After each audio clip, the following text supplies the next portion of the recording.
آپ حضرات بخوبی جانتے ہیں کہ ہر مذہب کا ماننے والا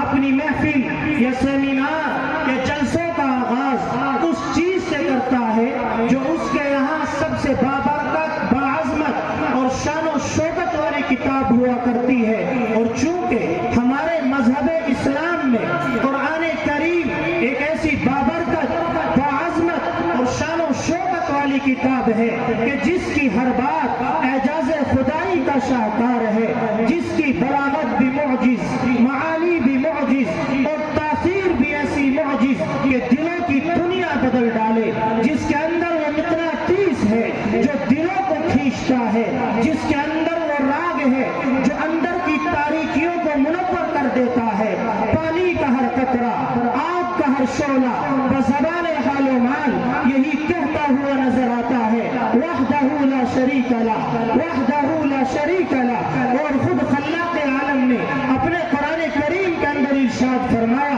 وَإِن مِّن شَيْءٍ إِلَّا يُسَبِّحُ بِحَمْدِهِ وَلَٰكِن لَّا تَفْقَهُونَ تَسْبِيحَهُمْ، کہ اے لوگوں، ہم نے اس روئے زمین پر کوئی بھی ایسی چیز نہ بنائی جو ہماری تحمید و توصیف بیان نہ کرتی ہو۔ نیز صالحین، سرف صالحین، مدبرین اور بڑوں کا یہ طور و طریق رہا ہے کہ وہ جب بھی کسی دینی محفل، کسی دینی مجلس کا آغاز کرتے تو سب سے پہلے اس وحدہ لا شریک لہ کی حمد و ثنا، اس کے بعد پیارے آقا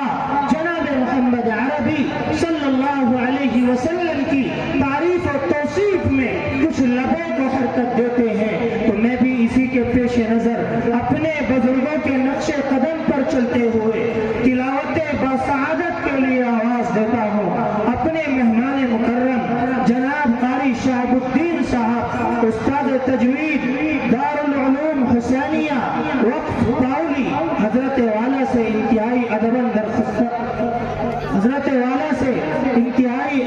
درخواست گزار ہوں کہ حضرت والا تشریف لائیں اور ہمارے اس اجلاس کا قرآن کریم کی تلاوت سے آغاز فرمائیں۔ سناؤ نغمہ قرآن کہ ہم بیدار ہو جائیں، سناؤ نغمہ قرآن کہ ہم بیدار ہو جائیں، اندھیروں سے نکل کر صاحب انوار ہو جائیں۔ قاری صاحب کرسی پر جلوہ فروز ہیں، بہت